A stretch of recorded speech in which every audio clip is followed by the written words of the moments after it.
안녕하세요. 이채영 노무사입니다. 오늘은 공익노무사의 회사생활 꿀팁에 대해서 알아보도록 하겠습니다. 이 노무사라는 이름에서 알다시피 노무사는 이제 회사 생활에서 생기는 각종 희노애락에 대해서 노무사가 이제 인사나 노동 쪽으로 이제 자문을 해드릴 수 있거든요. 그러다 보니까 이제 노무사로서 회사에 계신 분들을 보면 와, 저 사람 진짜 일 잘하는 일잘러다라고 느끼시는 분들도 있고, 와, 저 회사 저 상사분은 좀 힘들겠다, 밑에 직원이 너무 힘들게 하네 라는 것도 보이고, 뭐 각종 일들이 많거든요. 그러다 보니 제가 그 생활에 다 들어가 보진 않았지만 바깥에서 살펴보는 인사노무 전문가로서 야, 이렇게 하면 회사 생활 좋더라, 이렇게 하는 게 일 잘 너더라 라고 하는 부분에 대해서 조금 꿀팁을 한번 꿀팁을 알려드릴까 합니다. 먼저 일단 좋은 회사에 들어가야겠죠. 가장 중요합니다. 어떻게 들어가면 좋을까? 좋은 회사에 취업하는 방법, 그리고 일 잘하는 사람의 특징. 노무사가 봤더니 야, 이런 사람이 일을 잘하더라 하는 특징. 그리고 일을 하다 보면 일을 많이 하려면 시간이 필요해요. 근데 시간이라고 하는 게 한정되어 있잖아요. 어떻게 하면 짧은 시간 동안 이 시간 관리를 잘해서 일을 할 수 있나라는 내용. 그리고 전반적인 회사 생활 잘하는 방법에 대해서 시작해 보도록 하겠습니다. 먼저 좋은 회사의 취직. 이 좋은 회사라는 게 그 사람마다 생각하는 게 다 다를 수가 있잖아요. 근데 제가 한번 그냥 표준적으로 좋은 회사라고 했을 때 이런 게 좋은 회사다라고 생각을 해봤는데, 일단 돈을 좀 많이 주고 일은 좀 적게 하고, 근데 내 마음이 굉장히 기뻐, 만족도가 높아 라고 하면 좋은 회사일 것 같아요. 그런데 이렇게 막 모든 것이 다 갖춰진 회사를 찾기가 너무 어렵겠죠. 솔직히 대기업이라고 하더라도 이 세 개 중에서는 전부 다 충족하지 못할 수도 있고, 그리고 좀 작은 회사라고 하더라도 야, 이런 건 숨겨져 있는 아주 비밀 같은 회사네 라고 생각할 수도 있잖아요. 그러다 보니까 이런 팔방미인 같은 회사를 찾는 것도 중요하겠지만, 그런 회사에 들어가는 것보다 가장 중요한 것은 먼저 내가 원하는 것이 무엇인지 파악하는 것이 중요하다고 생각합니다. 무슨 말인가 하면 내가 하고 싶은 거랑 내가 할 수 있는 일이랑 항상 같지는 않거든요. 무슨 말인가 하면 2023년 5월 경제활동 인구조사 청년층 부가조사 결과에 따르면 취업 경험자의 최근 일자리와 전공과 관련성이 매우 일치는 25.9%, 즉 4명 중에 1명만 내 전공이랑 일이랑 맞고 나머지 3명은 별로 안 맞는데, 내지는 전혀 안 맞는데 라는 거죠. 즉 내가 실컷 열심히 노력한 내용이 돈 버는 내용하고는 별로 상관없다는 거예요. 그런데다가 그 첫 번째 일자리의 평균 근속은 1.66개월, 즉 1년 반만 일을 하고 나온다는 거죠. 처음부터 그 일자리가 2년 미만의 계약직일 가능성도 있지만 정규직으로 입사를 했더라 하더라도 와, 이건 내가 원하던 게 아닌데, 내가 원했던 건 이게 아닌데, 내가 원하던 삶은 이게 아닌데 라고 느끼고 회사를 나오는 사람이 엄청 많다는 거죠. 그래서 평균 근속 기간이 1.6년이에요. 근데 저도 생각을 해보니까 제 첫 직장은 6개월 저의 첫 번째 직장은 6개월이었고, 두 번째 직장은 1년 2개월, 그리고 세 번째 직장은 3년 얼마인가? 그러니까 제가 이 평균을 낮추는 가장 대표적인 인물이었는데, 제가 참고로 저의 한번 썰을 한번 풀어보면, 제가 이 노무사라는 직업을 찾기까지 여러 단계가 있었는데 그 중에서 첫 번째 직업은 바로 교사였습니다. 무슨 말인가 하면 제가 사범대를 졸업을 해서 교원 자격증이 있었어요. 그래서 이 자격증으로 한번 선생님이 돼봐야겠다라고 생각을 해서 이제 기간제 교사로 들어가서 처음에 6개월만 일을 하기로 했거든요. 왜냐하면 이제 선생님이 군대를 가셔가지고 땜빵으로 제가 들어가서 6개월 동안 근무를 했는데, 그 6개월 근무를 해보고 이제 좋으면 더 근무해보려고 했는데 잘 안 맞는 거예요. 그래서 첫 번째 직업이, 두 번째 직업은 여기서 말하는 것처럼 전공과 매우 불일치한 사범대에 졸업했는데 뜬금없이 해외 영업 가서 한 1년 조금 넘게 근무를 하다가 와, 이것도 나랑 안 맞는데 라고 해서 이제 그만두고 나오고, 이제 세 번째는 그러면 교직도 해봤고 사기업도 해봤으니까 그럼 이번에는 중간이다 하고 이제 공공기관을 갔습니다. 그래서 공공기관 가서 이제 3년 정도 근무를 했는데, 그 3년 정도 근무를 할 때 퇴사할까 말까 고민이 조금은 있었어요. 왜냐면 이제 그 제가 이제 아시다시피 이제 대학 졸업하고 첫 번째 직업, 두 번째 직업 하면서 중간에 공백도 있고 이렇게 하고 3년 근무했으면 사실상 그 회사에 신입사원으로 들어갈 수 있는 마지노선은 이제 끝났다라고 보면 되거든요. 이제 그 회사를 퇴사를 했으면, 마지막 회사를 퇴사를 하면, 공공기관을 퇴사를 하면 이제 신규는 못 가는 거예요. 그러다 보니까 이제 퇴사할 때 고민이 있었던 거죠. 근데 세 개의 크게 굵직굵직하게는 크게 세 개 회사를 거치면서 야, 그래도 내 공공기관에 뼈를 묻을까? 그냥 나도 60살 정년까지 다닐까를 잠깐이나마 고민을 했지만 결국 이제 그만뒀고 결국 노무사를 땄습니다. 그래서 이제 네 번째 직업으로서 노무사를 하고 있는데, 저만 해도 이렇게 첫 번째 직업이랑 첫 번째 직업, 즉 전공과 매우 일치하는 직업에서 퇴사를 한 게 1.6년 미만이잖아요. 그리고 그 다음 직업에 갔어. 그 다음 직업에 갔어. 그 다음 직업에 가서 맞는 직업 찾기가 하늘의 별 따기라는 거죠. 그래서 이것처럼 뭔가 완벽하게 좋은 회사를 가려고 노력을 하는 것도 중요하지만, 뭔가 좋은 회사, 남들이 좋다라고 말을 하는 회사를 찾아다니다가 느낀 결론은 뭐냐면, 내가 원하는 건지 무엇인지 정확하게 파악해야 된다는 거죠. 그냥 남들이 대기업 좋아, 교사 좋아, 공공기관 좋지, 뭐 공무원 좋아 라고 이야기하는 것과 내가 한번 해보는 것과는 좀 다를 수 있다는 거예요. 그리고 내가 하고 싶은 거랑 내가 할 수 있는 일이랑 좀 차이가 있습니다.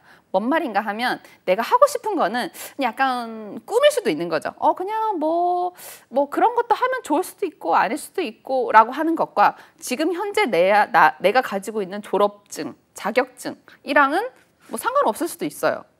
그러다 보니까 내가 무엇을 원하는지도 정확하게 파악하는 것이 중요하고, 그리고 그 직장에 가기 위해서 내가 할 수 있는 일과 하고 싶은 것인지도 파악하는 것이 중요하다고 생각합니다. 여기서 보면, 그러면 첫 번째 직장에서 왜 1년 6개월밖에 근무를 안 하고 나왔을까? 라고 물어본다면, 대부분 거기에서 오늘 결과에 따르면 첫 일자리에 취업할 당시에 임금이 150만 원에서 200만 원이 한 35%, 그다음에 200만 원에서 300만 원이 31%, 100만 원 미만이 15% 순이었다고 말을 하는데, 그러니까 100만 원에서 150에서 200만 원이라는 거는 계약직이거나 아니면 단시간 근로라던가 아니면 인턴 같이 약간 임시직일 가능성이 좀 더 높았다는 거죠.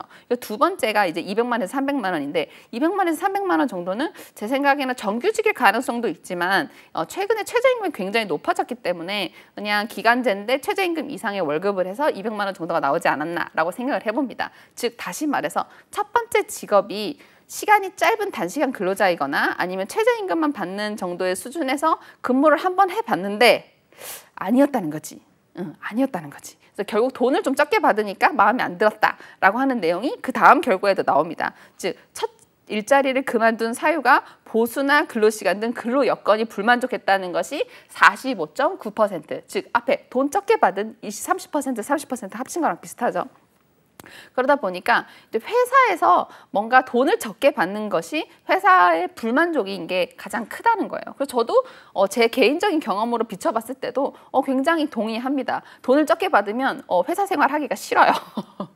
돈을 많이 주는 회사에서 근무를 하고 싶죠. 그런데 돈을 많이 준다고 해서 그 직장이 곧 좋은 회사라고 보기는 좀 어렵잖아요. 그러다 보니까 돈이 많이 주는 것도 중요하지만 그것만큼이나 나 자신의 진짜 내가 원하는 것이 무엇인지에 대해서 조금 생각해 보셨으면 좋겠습니다. 저는 이렇게 생각을 해보지 않고 그냥 막 움직이다가 닥치는 대로 취업을 하다가 이렇게 그 엉망인 커리어 패스를 갖게 됐지만, 노무사가 되고 난 다음에 생각을 해보니까 노무사로서 이것보다 더 좋은 커리어 패스는 없다 싶을 정도로 다양한 경험을 갖추게 됐더라고요. 경력 아니고 경험을 갖추게 됐더라고요. 그러다 보니 이제 저처럼 이제 시행착오를 조금 적게 하시고 싶으면 조금 더 자기 자신을 들여다보셨으면 좋겠습니다. 그럼 이제 어디 회사를 갈지를 고르고 어떤 직종을 할지 어떤 직군을 할지 정하고 이제 응시 원서를 내서 이제 취업을 했을 때 가장 마지막 관문이 바로 면접입니다. 그러면 이 면접을 보고 이 회사에서 나를 뽑아줄지 말지를 사실상 최종 결정을 하게 되는데요. 이 면접을 딱 봐서 좋은 회사에 탁 하고 들어가면 얼마나 좋을까요?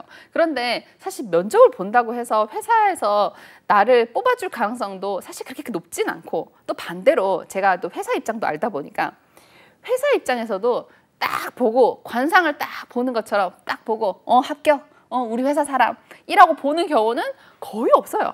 예. 어떻게 그 얼굴만 보고 우리 회사랑 맞는지 안 맞는지를 알겠어요. 결국 얼굴이라는 것도 어느 정도 인상이 될 수는 있지만 면접을 통해서 이야기를 하면서 회사와 그 구직자와 맞는지를 한번 알아보는 시간을 갖는 거죠. 근데 잠깐 길어야 20분 정도 면접을 하면서 아는 거는 사실 굉장히 힘들지만 어떡하겠어요. 전부 다 겪어보면서 할 수는 없으니까 면접을 하는 건데, 제가 이제 여러분한테 제가 구직자로서 다양한 이제 교원, 사기업, 공공기관, 그리고 노무사 전문직으로서 다양한 직종을 해보면서 제가 구직자로서 면접을 느낀 점도 있고, 저 노무사로서 회사를 대표해서 가서 이제 면접에 뭔가 이제 면접관들을 교육하는 경우도 있고 그런 적이 있어서 한번 좀 설명을 해드린다면, 뭔가 공무원, 공공기관, 사기업 놓고 스펙트럼으로 쭉 놓고 본다면 아무래도 공무원이 좀 보수적인 성격이 강해요. 그리고 사기업이 개방적인 성격이 강합니다. 이건 너무 당연한 얘기일 수 있지만 엄청 중요한 얘기일 수도 있어요. 왜냐하면 내가 지원한 직군이 공무원이다라고 한다면 거기 있는 그 면접관들도 굉장히 보수적인 사람일 확률이 높습니다. 즉 뭔가 답을 할 때 지나치게 개방적이거나 답변이 굉장히 자유도가 높은 답변은 와, 안 맞는데? 라고 생각할 수 있다는 거죠. 왜냐하면 그 조직에서 오래 있으신 그런 분들이 보통 면접관으로 참여하는 경우가 많거든요. 뭔가 회사를 정확히 잘 이해하고 있다, 우리 회사의 문화를 이해하고 있다라고 하는 직급 상사 기관들이 면접관으로 오는 경우가 많습니다. 보통 면접관이 3명, 5명 이렇게 여러 가지로 운영될 수 있지만 가장 보통은 이제 인사 관련하는 담당 부서 직원이 1명 이제 오게 되고요. 그 다음에 그 직무에 맞는 직무 부서장, 그러니까 그 사람을 데리고 와서 같이 일을 할 부서장이 올 확률이 높고, 그러다 보니까 그 회사의 분위기가 면접자 그리고 면접관한테도 담길 수밖에 없어요. 그렇기 때문에 내가 어디 회사를 응시하는지, 그 회사는 어떤 스펙트럼에서 보수적인지 개방적인지를 먼저 이해를 하고 거기에 대해서 답변을 준비하는 것도 중요하다고 볼 수 있습니다. 제가 참여했었던 면접관이 있었는데요. 한번 이건 이제 어느 회사인지는 말을 안 하고 한번 설명을 해드리면, 거기는 공공기관이었는데, 공공기관이 보통은 약간은 이제 왔다 갔다 이렇게 하는데 거기는 약간 연구기관이었어요. 연구기관이었는데 면접을 갔을 때 저는 약간 이렇게 생각을 하고 간 거죠. 아, 여긴 약간 공공기관이고 좀 오래됐고 하니까 좀 보수적인 성향을 가지고 있겠거니, 면접관들이 가지고 있겠거니 하고 갔는데, 거기 이제 면접 오신 면접 구직자들 중에서 가장 특이한 사람을 채용을 하는 거예요. 놀랍도록 특이한 사람을 채용을 하는 거예요. 그래서 그 구직자들이 어떤 사람들이 있었냐면 이렇게 스펙들은 이제 다 비슷했어요. 거기까지 왔으니까. 그런데 어떤 한 분이 지난 1년간 여기 공란이 비어 있는데 뭐 하다 오셨어요? 라고 물어보니까 해외여행 하다 왔대요. 그래서 아, 해외여행이요? 그랬더니 한 300일 정도를 전 세계를 일주하고 오신 분인 거예요. 그래서 어떤 일 있었나요? 하면서 거기서 그 면접하다가 그 해외여행 이야기 중에서 에티오피아 갔었던 이야기, 어디 갔었던 이야기 하면서 별의별 이야기를 다 듣는데 내가 면접관인지 면접자인지 궁금할 정도로 그 사람 이야기 이렇게 경청하고 있겠더라고요. 근데 이야기는 너무 재밌었어. 근데 저렇게 자유로운 사람이 우리 회사에, 우리 연구기관인데 공공기관이랑 맞을까? 라고 생각해서 저는 점수를 좀 짜게 줬거든요. 그런데 그분이 뽑힌 거예요. 그러니까 왜 그런 거 했더니 제가 나중에 조금 더 그 회사를 겪어보니까 공공기관이라 하더라도 연구기관이라서 그런지 호기심들이 굉장히 많으신 분들이더라고요. 그리고 생각보다 굉장히 열려있고 개방적이고 자유도적인 분위기였던 거예요. 그러다 보니까 오히려 그런 굉장히 날아갈 것 같은 자유로운 영혼인 사람들이 그 직무에 많았나 봐요. 그래서 결국 그 부서장이 직접 그분을 점수를 굉장히 높게 줘서 채택이 됐어요. 그걸 보면서 아, 이게 바로 조직 문화구나. 제가 직접 겪은, 이때까지는 제가 이제 구직자로서 참여해서 이제 면접을 하다 보니까 몰랐었던 것들이 좀 보이더라고요. 그래서 이런 회사에서 면접을 함에 있어서 이 회사는 어떤 성향인지, 내가 어떤 부분을 강조할지를 드러내는 것도 전 중요하다고 생각합니다. 왜냐하면 조직과 개인에 적합한 핏한 부분이 많을수록 적응을 잘할 것이고 일을 잘할 것이라는 기대가 있어요. 그래서 그런 부분을 충족시킬 수 있도록 회사 전반에 대해서 좀 알고 가는 것이 중요하다고 생각합니다. 그때 먼저 이것처럼 그럼 그걸 알려면 최대한 공개된 정보는 수집을 해야겠죠. 사실 비공개된 정보를 우리가 수집할 방법은 없으니까요. 그리고 이건 면접을 함에 있어서 지원한 직무에 대한 자기에 대한 소개와 강점과 약점을 명확하게 드러내는 부분을 면접 자리에서 잘 담으셨으면 좋겠습니다. 저희가 이제 노무사로서 면접관들을 교육을 할 때 이거는 하세요, 이건 하지 마세요라고 가장 대표적으로 교육하는 내용 중에 하나가 뭐냐면 미래에 앞으로 우리 회사에 입사하면 어떻게 할 겁니까? 라는 질문을 하지 말라고 해요. 무슨 말인가 하면 우리 회사에 입사하면 어떻게 일할 건가요? 물어보면 다들 100이면 100 열심히 일하겠습니다. 최선을 다해 일하겠습니다. 아주 잘하겠습니다. 라는 긍정적인 답변만 나오게 되는 거죠. 그리고 미래에 대한 다짐은 굉장히 중요하지만 반대로 얘기를 하면 그거는 그냥 그 자리에 뽑히고 싶으니까 그냥 하는 말인 거예요. 그 사람이 와서 잘할지 말지 어떻게 알아? 와봐야 알지. 그래서 면접관들한테 교육하는 내용이 앞으로 어떻게 할 것입니까?를 물어보는 게 아니고 과거에 어떤 일을 했습니까? 라고 물어보라고 꼭 교육을 합니다. 무슨 말인가 하면 예를 들어 신입사원이라던가 이런 경우에는 과거에 수행했었던 프로젝트들이 없잖아요. 그러니까 거기에 대해서 설명을 할 수가 없어요. 그런 대신에 평생 그 사람이 살아온 어떤 라이프 스타일이 있잖아요. 어떤 문제를 맞닥뜨렸을 때 어떻게 해결을 하는 사람인지에 대한 에피소드를 물어보라고 말을 하거든요. 그러니까 제가 이렇게 열심히 설명을 하고 다녔으니 많은 면접관들도 거꾸로 이제 질문을 하겠죠. 이것처럼 이제 과거의 어떤 에피소드를 통해서 나는 이러한 어려움과 이런 상황에 있어서 나의 기지를 발휘해서 이런 식으로 해결을 하고 문제를 마무리를 했다라는 내용에 대해서 에피소드들을 강조하는 것이 굉장히 중요하다고 생각합니다. 왜냐하면 미래에 대한 다짐으로 끝날 확률이 높지만 과거에 있던 경험은 실제로 내가 경험했었던 내용이거든요. 그러다 보니까 그 자리에서 뭔가 생각나는 대로 거짓말을 하기가 쉽지 않아요. 그러다 보니까 면접관들도 그걸 알거든요. 그 사람의 이렇게 이야기하는 태도라던가 억양이라던가 이런 걸 보면 저 사람이 지금 과거에 있었던 일을 솔직하게 이야기를 하고 있구나라고 하는 걸 금방 알 수가 있어요. 그래서 그런 몇 가지 에피소드들을 회사의 그런 개방성이냐 보수성에 맞춰서 어느 정도 좀 준비를 하고 가시면 면접에서 좀 좋은 점수를 받을 수 있을 거라고 생각을 합니다. 자, 그러면 이렇게 회사에서 면접을 통과를 해서 이제 회사에서 채용이 됐습니다. 그러면 축하드립니다. 채용했습니다. 근데 회사가 채용되자마자 곧바로 정규직이나 바로 본 업무에 투입되는 경우도 있겠지만 실제로 경력직이라고 하더라도 그런 경우보다는 약간의 수습기간은 두기 마련이거든요. 수습기간이라고 하는 게 법률적으로는 해고권이 유보된 근로계약입니다. 무슨 말인가 하면 잘할지 말지 일단 좀 두고 보자 라고 하는 기간인 거죠. 그런데 이게 법률적으로 해고권이 유보된 기간이라는 게 법적 성격이긴 한데 이게 1년인지 3개월인지 이틀인지에 대해서는 따로 정해놓은 게 없어요. 다만 근로기준법상 계속 근로한 기간이 3개월 미만인 경우에는 해고 예고를 적용하지 않도록, 즉 3개월 정도 이하로 근무를 할 때 우리 회사랑 안 맞아서 내보낼 수도 있겠다라고 법에서도 인정해주는 기간이 있습니다. 그런데 회사에서 3개월이 아니라 2개월을 할 수도 있고요. 6개월을 할 수도 있고요. 1년을 할 수도 있고요. 그거는 회사에 맞춰서 하면 되는데 대부분은 3개월을 넘어서면 노동법은 다 적용된다고 보시면 됩니다.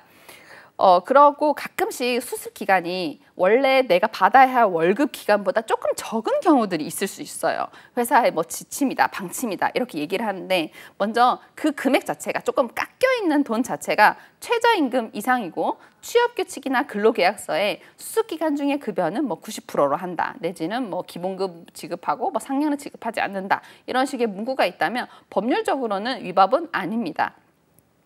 그리고 또 가끔 최저임금이 미달되는 경우가 있는데 이게 법률적으로도 허용되는 경우가 있거든요. 무슨 말인가 하면 1년 이상 계약을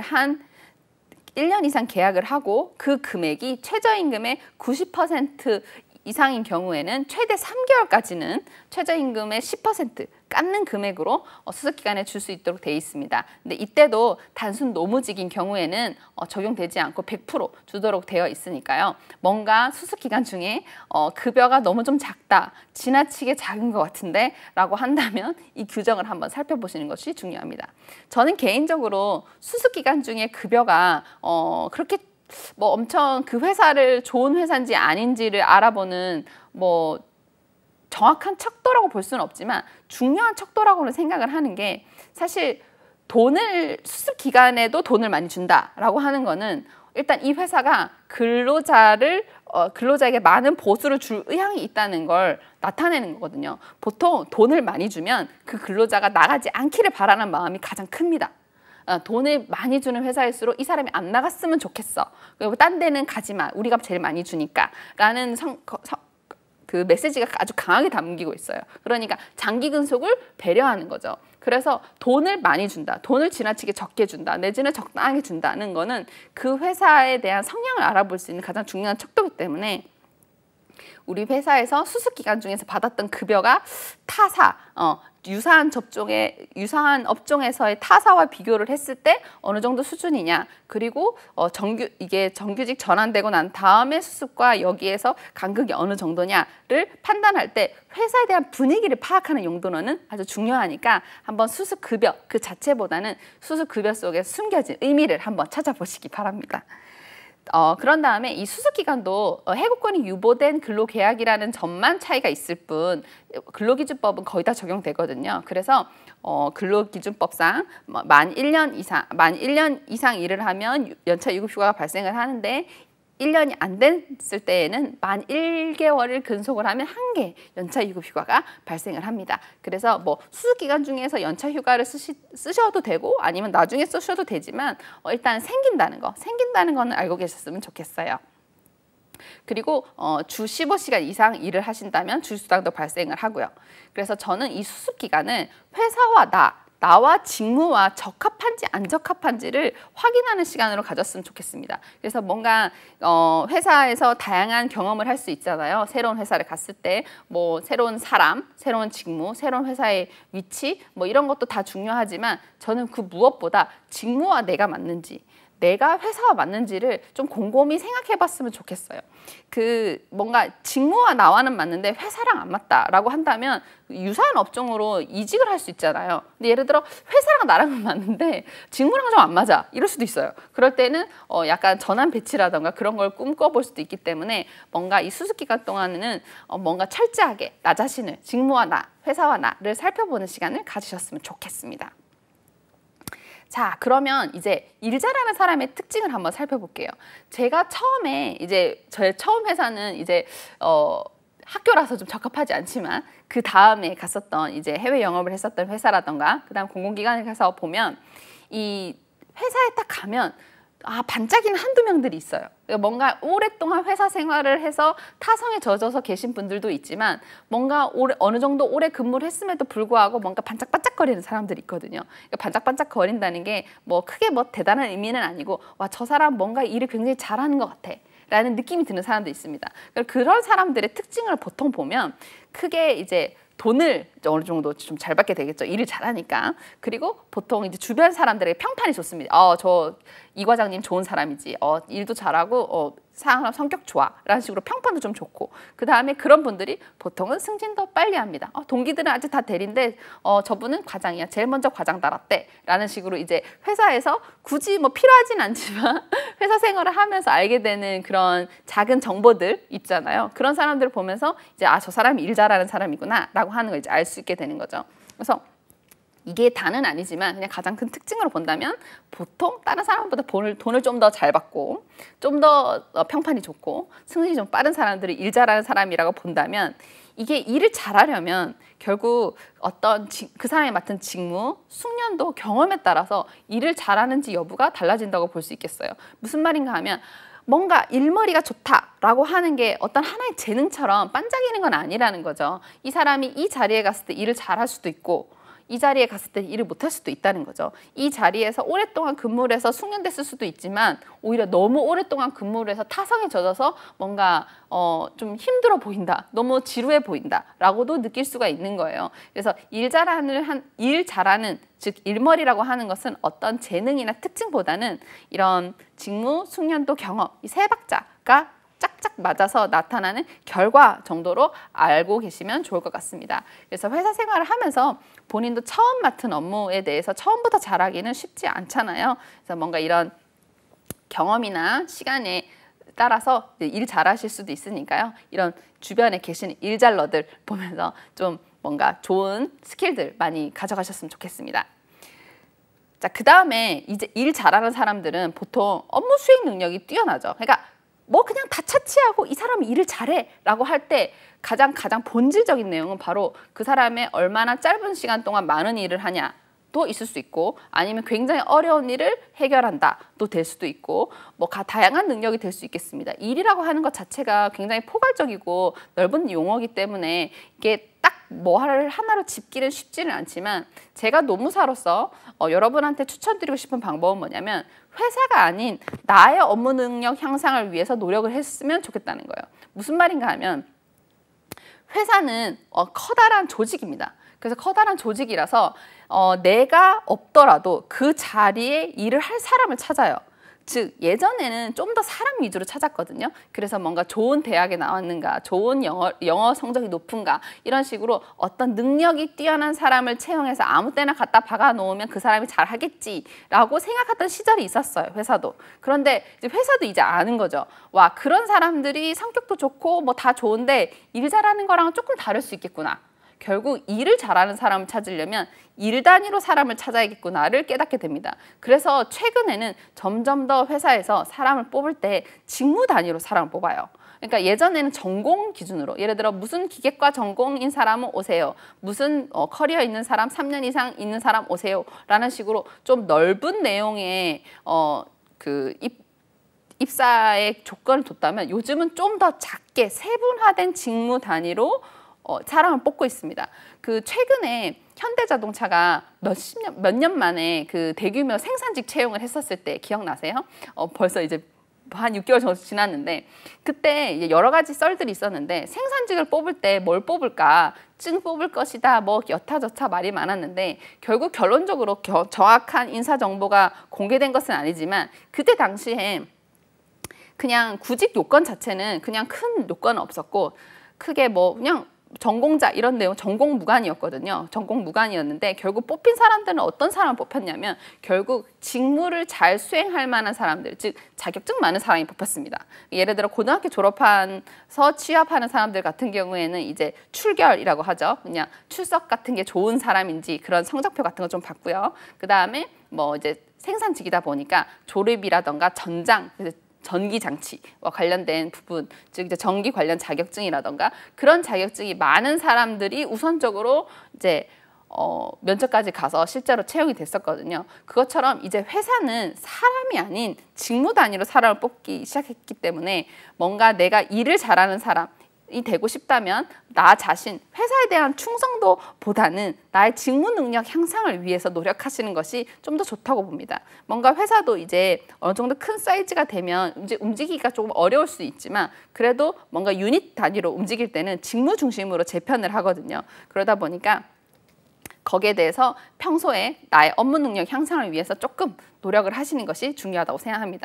그래서 이렇게 되게 되면 또 일을 할 때 일만 잘하는 사람, 이 일이라고 하는 게 어떤 업무를 수행하는 건데 이 업무 수행이 나 혼자 하는 일보다는 보통은 팀이랑 같이 하거나 우리 팀이 아니더라도 옆에 협력사라던가 동료라던가 같이 유기적으로 일을 하는 경우가 많아요. 그래서 인화성이 뭐 문제, 그러니까 뭔가 엄청 친해야 되고 짱친해야 되고 뭐 이런 내용보다는 그냥 그 사람과 나와 업무의 관계를 있어서 어느 정도 인간관계는 유지하면서 움직일 수 있는 관리 능력, 그러니까 인사관리 능력이 어느 정도는 필요하다고 봅니다. 보통 인사관리 능력은 인사팀에 관련된 사람들에게 필요한 내용이라고 생각하실 수 있지만 진짜 일 잘하는 사람들은 주변에 있는 대인관계도 좋은 법이거든요. 그래서 내가 업무를 수행함에 있어서 주변 관계도 좀 챙길 수 있는 그런 부분이 중요하다고 생각합니다. 그리고 어떤 연구에 따르면 아무리 아무리 뛰어난 사람도 그 일에 숙련되기까지는 3년에서 5년 정도 시간이 걸린다고 해요. 그러니까 회사 기준으로 보면 요즘 좀 차이가 있을 수 있지만 보통 대리급이라고 말을 하는 게 3년에서 5년 이상을 얘기하잖아요. 거기가 제일 이제 일을 잘하는 거죠. 그래서 보통 이직할 때도 평균 이제 3년 이상의 경력을 요청하는 이유가 그런 약간 연구 결과에 기반한 내용이 아닐까 싶습니다. 그래서 뭔가 업무 능력 향상을 위해 노력을 할 때도 한 3년 정도 투자해 보시는 것이 중요하다고 생각하고, 저도 노무사가 되고 나서 느껴보니 노무사도 어느 정도 노무사로서 능력이 한껏 올라오려면 한 3년 정도는 자격증 따고 나서 3년 정도 필드 노무사 경력이 필요한 걸 매번 느끼거든요. 그래서 그런 부분에 있어서 따로 본인이 연구하시거나 노력하시는 것도 중요하다고 생각합니다. 자, 그 다음에 이제 커리어 패스. 경력을 어떻게 쌓아갈 것인가. 보통 어떤 직업을 선택하고 그 직업에서 얻게 되는 직무 경험을 이제 배열하는 걸 보고 커리어 패스라고 말을 하는데요.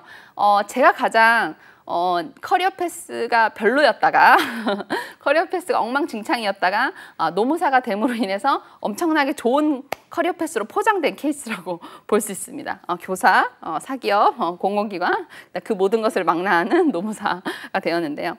이게 회사 내에서 배치 전환, 그러니까 내가 무슨 A라는 부서에 있다가 B라는 부서로 갔다, A 지점에 있다가 C 지점으로 갔다, 이런 거는 사실 개인이 선택하기가 어렵잖아요. 회사에서 그냥 배치 보내는 대로 전환되면 전환대로 가는 거라서 커리어 패스를 쌓는 것이 쉽지는 않지만, 앞서 말한 업무 능력 향상으로서 어느 정도 자격이나 수행 능력을 갖춰놓았다면 그 다음에 새로운 회사로 이직을 하거나 아니면 개업을 할 때 큰 도움이 될 것 같아요.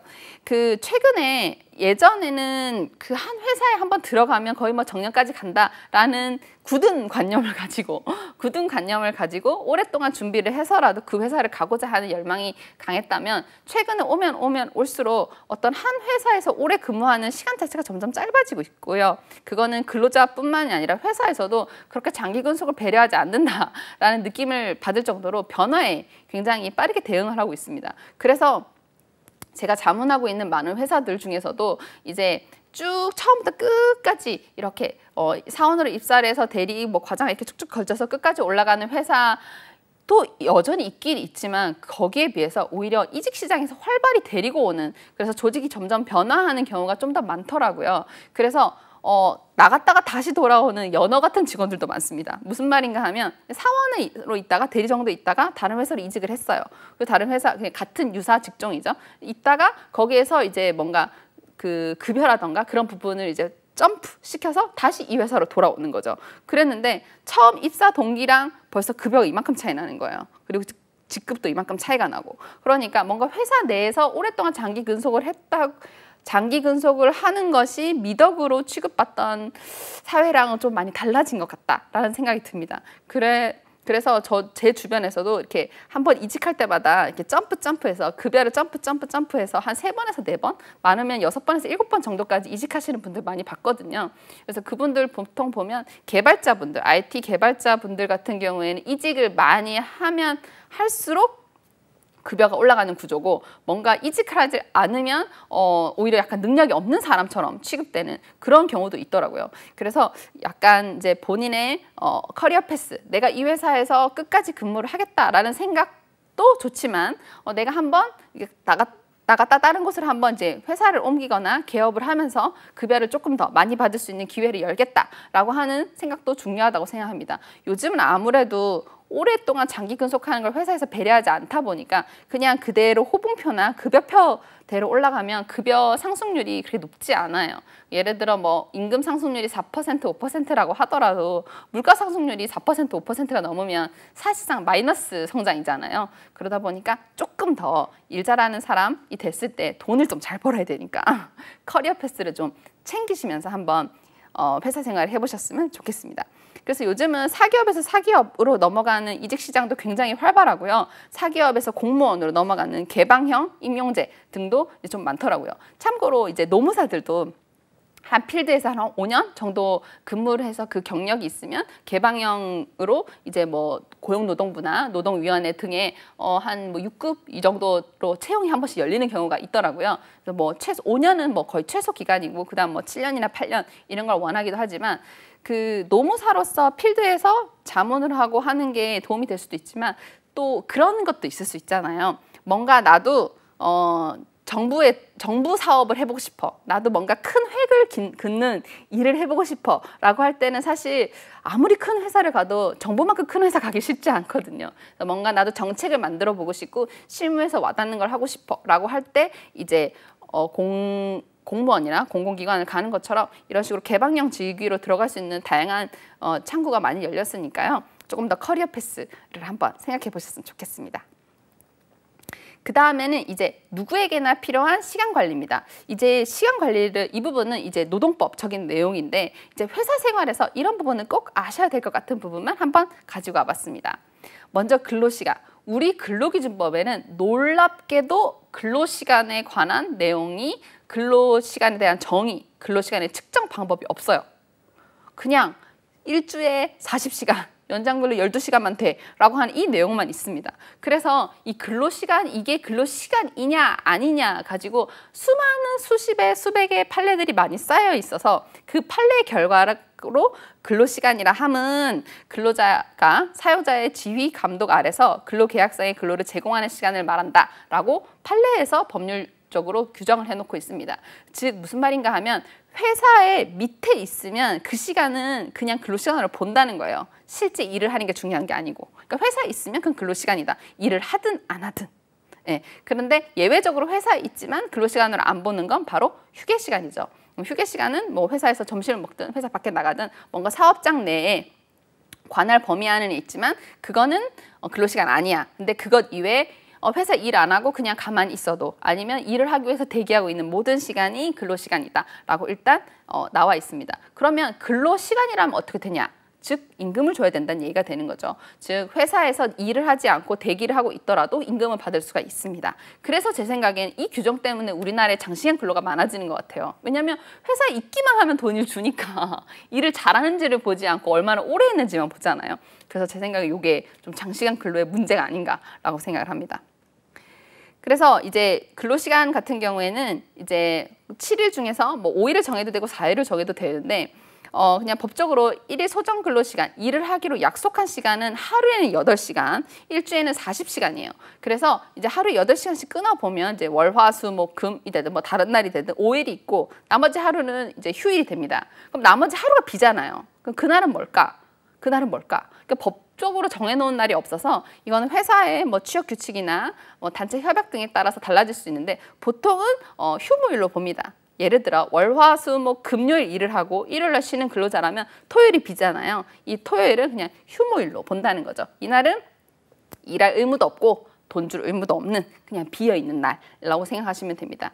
그래서 하루에 8시간을 넘게 일을 하면 연장근로, 일할 의무가 없는 날에 나와서 일을 하면 연장근로, 휴일에 쉬기로 한 날에 일을 하기로 했어. 그러면 그거는 휴일근로가 되겠습니다. 그래서 법적으로는 총 최대 52시간까지만 일을 할 수 있다는 점. 그런데 이 52시간이라는 게 일이 바쁠 때도 있고 안 바쁠 때도 있고 그런데 뭐 52시간 정해놓으면 너무 엄격하잖아. 좀 바꿨으면 좋겠어. 라고 해서 현재 지금 여러 가지 제도가 논의되고 있는데 논의되는 건 차치를 하고 현행 바꾸시는 제도는 크게 운영 형태를 바꿀 수 있는 탄력적 근로시간제나 선택적 근로시간제, 그 다음에 계산 방법 자체를 바꿀 수가 있는 재량 근로제와 사업장박 근로시간제가 있습니다.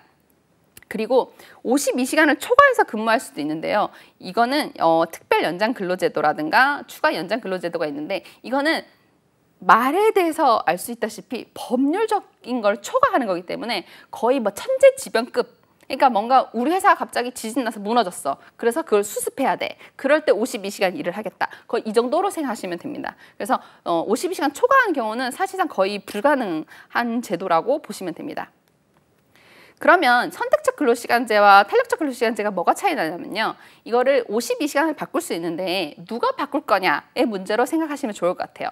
선택적 근로시간제는 근로자가 일할 시간을 선택합니다. 그러니까 52시간인데 그걸 내가 알아서 선택할게. 일주일 52시간이고 한 달에 몇십 시간 한 달에 176시간 있는데 그 내가 알아서 선택할게 라고 하면 선택적 근로시간제. 그게 아니고 와, 너 혼자 그 바쁠 때 안 나온다고? 그건 안 돼. 우리 회사는 바쁜 시간이 정해져 있어. 그때는 전부 다 열심히 일을 해서 많이 일을 하고 그 프로젝트 끝나면 다 쉬자. 회사에서 정해준다 라고 하면 그건 탄력적 근로시간제라고 보면 됩니다. 그래서 근데 근로자가 정을 하든 회사가 정하든 어쨌든 합의가 돼야 돼요. 그러니까 마음대로 임의적으로 정할 수 있는 부분은 아니고 합의를 통해서 제도를 시행을 했을 때만 이렇게 52시간 이외에 다른 방법으로 근무할 수 있습니다. 그 다음에 이제 휴게 시간. 휴게 시간은 휴게 시간도 정의가 없어요. 이게 휴게 시간이다라고 정하는 바는 없고 다만 4시간 이상 일하면 30분 휴게, 8시간 이상 일하면 1시간 휴게를 줘라. 그러면 8시간 이상 말고 한 12시간씩 일하면 어떡하지? 라고 물어봤을 때 고용노동부가 그거는 그냥 4시간마다 30분씩 더 주는 걸로 해 라고 이제 고용노동부 해석이 있어요.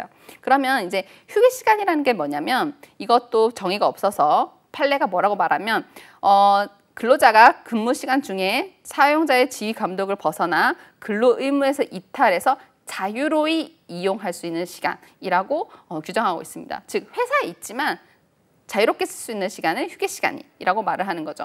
휴게 시간은 법적으로 최소 4시간에 30분, 8시간에 1시간이라는 최소 규정만 두고 있기 때문에 더 많이 주는 것은 가능하지만 더 적게 주는 것은 불가합니다. 근데 이 휴게 시간이라고 하는 것이 바로 꼭 중간에 주도록 되어 있거든요. 그러니까 예를 들어 나는 회사에서 그냥 8시간 일을 할 때 그냥 밥 안 먹고 빨리 퇴근해도 되니까 그냥 휴게 시간 안 줬으면 좋겠어. 안 된다는 거죠.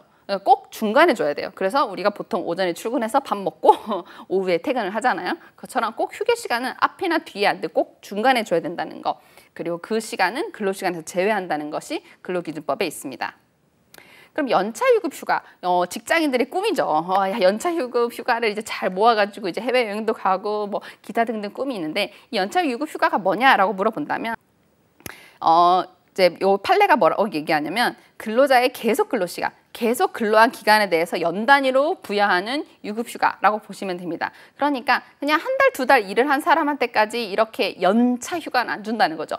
연이라고 하는 건 1년이니까. 그래서 1년 이상 일을 하면 와, 오래 일했다, 수고했다. 그럼 너에게 15일의 휴가를 줄게 라고 하는 것이 연차 유급휴가입니다. 그런데 연차 유급휴가도 전부 다 주는 게 아니고요. 5인 미만 사업장, 굉장히 작은 사업장은 연차 유급휴가가 적용 안 되고 아주 큰 회사에서 근무를 하더라도 어디서 근무를 하더라도 너무 짧은 시간 근무하는 일주일에 15시간 미만으로 근무하는 사람에게는 연차 유급휴가는 굳이 그렇게까지 줄 필요가 있나? 라고 하는 내용입니다. 그래서 약간 어떻게 보면 법의 사각지대라고도 볼 수 있겠습니다.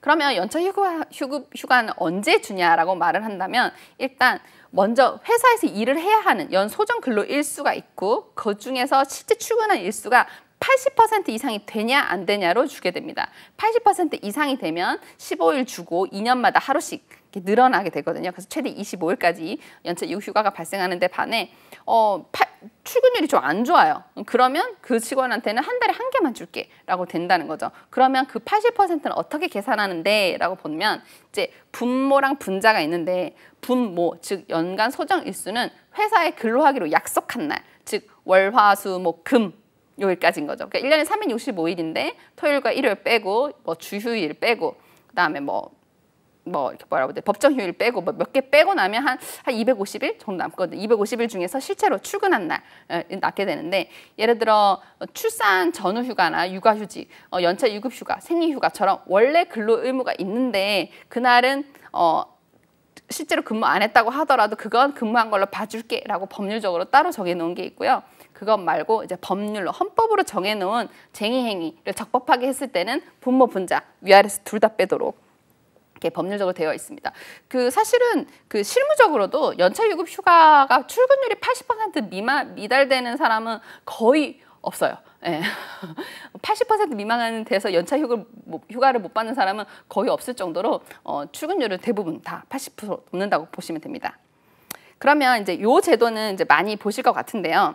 휴일 대체, 보상휴가제, 연차유급휴가 대체가 있습니다. 휴일 대체는 뭐냐면 노동법적인 내용은 아니고 판례로 만들어진 그냥 법리인데요. 내가 일요일 날 일을 했어? 근데 화요일 날 일 안 할게. 둘이 바꾸자.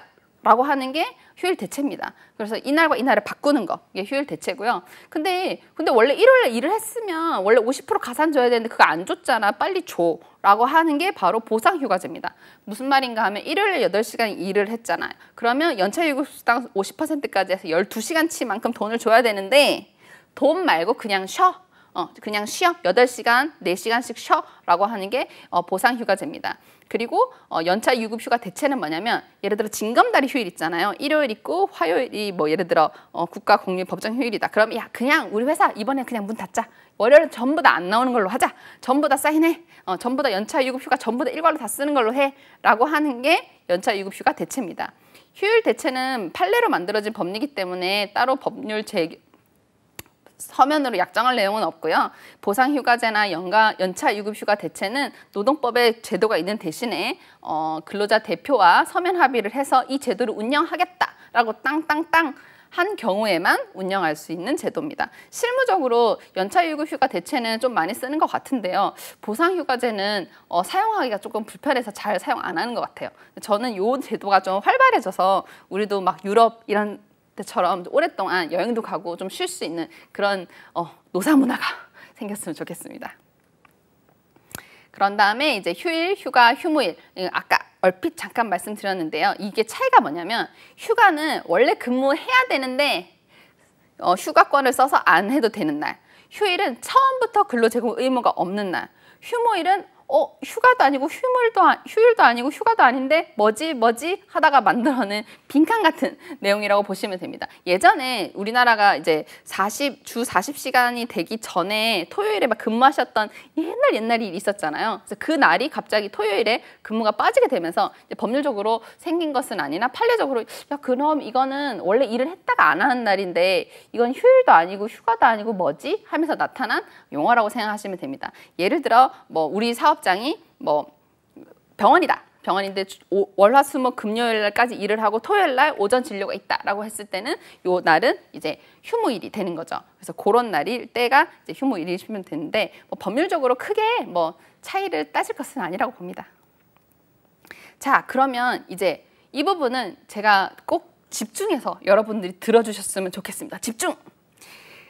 이 모든 것들은 앞에 있었던 모든 얘기는 약간 잘하면 좋고 뭐 안 하면 뭐 그냥 하는 거고 이런 내용이라면 여기서부터는 진짜 좀 집중하셨으면 좋겠는 게 저는 노무사로서 이제 노동 뉴스 중에서 보면 회사 생활을 잘 하는 것이 뭔가 성과를 잘 내고 이런 것도 굉장히 중요하지만 뭔가 회사에서 안 좋은 일을 당하고 회사 생활이 힘들어하는 뉴스를 볼 때 더 마음이 아픈 것 같아요. 그래서 회사 생활을 잘한다라고 이야기하는 것이 업무적으로 성과가 좋은 것을 뜻하기도 하지만 저는 오히려 안전하게 근무하는 것이 더 중요하다고 생각하거든요. 근데 이 안전이 뭔가 산업재해나 산업안전과 같은 그런 내용도 있을 수 있겠지만 그 내용보다 저는 좀 더 현대사회에 맞게 인간관계에 대한 문제에서 좀 안전해지셨으면 좋겠습니다. 그 회사 생활을 하다 보면 본의 아니게 괴롭힘을 당하는 경우가 좀 있어요. 그래서 그것을 굉장히 이제 스트레스를 많이 받고 뭐 안 좋은 아주 뭐 우울증이라던가 이런 질병을 얻는 경우도 있고 아니면 해서는 안 되는 선택을 하시는 분들도 있고 그런 경우들을 볼 때마다 너무 진짜 가슴이 아파요. 그러니까 굳이 회사가 뭐라고 저렇게까지 해야 되나라는 생각이 드는데 뭔가 그 회사 생활을 할 때 나를 괴롭히는 것으로부터 좀 보호할 수 있는 제도가 있다는 점을 좀 아셨으면 좋겠어요. 무슨 말인가 하면 근로기준법에는 직장 내 괴롭힘 금지에 관한 법률이 있습니다. 무슨 내용이냐면 뭔가 회사에 있는 사람이 일을 내가 해야 하는 일보다 훨씬 더 많은 일을 주거나 그 사람이 지위나 관계를 통해서 나한테 우위를 점하고 신체적으로 정신적으로 고통을 주는 이 세 가지가 맞물려서 회사 생활 날 너무 힘들게 한다. 이걸 바로 직장 내 괴롭힘이라고 정의하고 이렇게 못하게 해달라라고 하는 내용이 바로 있거든요. 그래서 이전에 직장 내 괴롭힘이라는 법이 나름 최근에 만들어진 법인데 이 법이 있기 전에는 괴롭힘으로 인해서 뭔가 이제 안 좋은 선택을 하시는 경우도 좀 있었어요. 요즘도 있긴 있지만 그런데 이 법이 입법되고 나서 그 직장 내 괴롭힘으로 인한 신고 건수나 노무사가 자문해 주는 것들이 엄청 많았거든요. 그래서 그걸 보면서 저는 야 이걸 왜 이렇게까지 회사 생활이 힘들어야 하나라고 느꼈거든요. 그래서 그 직장 내 괴롭힘을 할 때 괴롭힘을 받고 계시다면 계속 참지 않으셨으면 좋겠어요. 그러니까 뭔가 제가 뭐 이걸 참지 않는다는 게 무슨 말이냐면 그 사람한테 보복을 해라, 복수를 해라 라는 뜻이 아니고 더 이상 이렇게 괴로운 상태로부터 벗어나는 게 중요하다고 생각하거든요. 그래서 이 제도가 있으니까 그 괴롭힘의 중단과 예방을 가장 큰 목적으로 더 이상 괴롭지 않기 위해서 회사 생활을 계속해서 영위해나 정상적인 회사 생활을 영위하기 위해서 이런 제도가 있고 이런 제도를 하기 위해서는 몇 가지 그 증거를 좀 수집을 하셔서 이야기를 할 수 있다는 점을 알려드리고 싶습니다. 예를 들어 이제 휴대폰의 녹음이라던가 아니면 메신저 내용이라던가 그런 내용들을 이제 잘 차근차근 모아서 그 폭언이나 모욕 아니면 근무 환경 악화, 신체적 공격 등을 이렇게 나눠서 노사협의회나 사내 같은 경우에 노사협의회나 사내 신고센터에 신고를 하실 수도 있고요. 그리고 아니면 우리 회사는 이런 거 좀 안 도와주는 것 같아 라고 하면 외부 기관도 있거든요. 고용노동부나 아니면 권익위원회에 이 괴롭힘을 멈춰달라라는 식으로 요청을 하실 수가 있어요.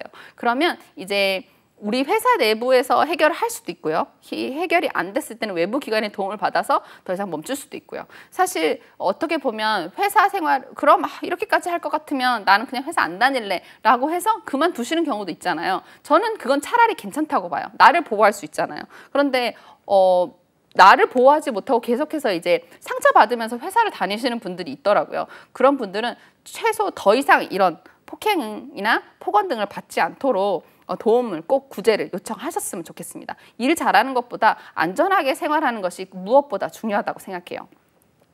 이것과 유사한 내용이 바로 직장 내 성희롱이 있습니다. 직장 내 성희롱 같은 경우에는 직장 내 괴롭힘보다 훨씬 더 그 범위가 넓은데요. 내가 일을 할 때 나의 직장 상사나 동료나 이런 부분뿐만이 아니라 내가 입사하기 전, 내가 입사하러 와서 채용 과정에서 있었던 일이라던가 아니면 우리 회사 사람은 괜찮은데 고객이 와서 나한테 막 진상을 부려 이런 경우까지도 모두 보호받을 수 있어요. 그리고 앞서 말한 직장 내 괴롭힘 같은 경우에는 5인 미만 사업장 같은 경우에는 사실상 도움을 받을 가능성이 굉장히 적은데 반해 여기는 딱 한 명만 있는 근로자라도 보호받을 수가 있거든요. 그렇기 때문에 직장 내 성희롱 이런 일이 있다라고 하면 꼭 내부나 외부의 도움을 요청받으셔서 안전한 직장 생활 하시기 바랍니다. 제가 이제 노무사로서 여러분한테 드리고 싶은 말 중에 하나는 직장 내 성희롱이 반드시 남자가 여자를 성희롱하는 경우만 있는 것은 아니에요. 오히려 여성분들이 남성분한테 성희롱하는 경우도 있거든요. 뭔가 그냥 난 장난이었어 라던가 뭐 그냥 그런 식으로 하는 경우도 있어요. 그러니까 이게 꼭 어떤 성별을 특정해서 얘기하는 내용은 아니고 내가 남자라 하더라도 뭔가 내가 성희롱을 받았다라고 한다면 꼭 도움을 요청하시기 바랍니다. 이게 처음에는 장난일 수도 있지만 어느 정도 수준이 넘어가게 되면 임계점을 넘게 되면 이렇게 멈출 수가 없게 되거든요. 가해자도. 그래서 어느 순간 그렇게 딱 끊을 수 있도록 이런 외부의 도움, 내부의 고충처리위원회나 아니면 바깥에 있는 권익위원회나 고용노동부의 도움을 꼭 받으셨으면 좋겠습니다. 네, 제가 준비한 시간은 여기까지입니다. 자, 지금부터 공인노무사 시험 준비하시는 분들 화이팅! 좋은 결과 있기를 바랍니다. 감사합니다.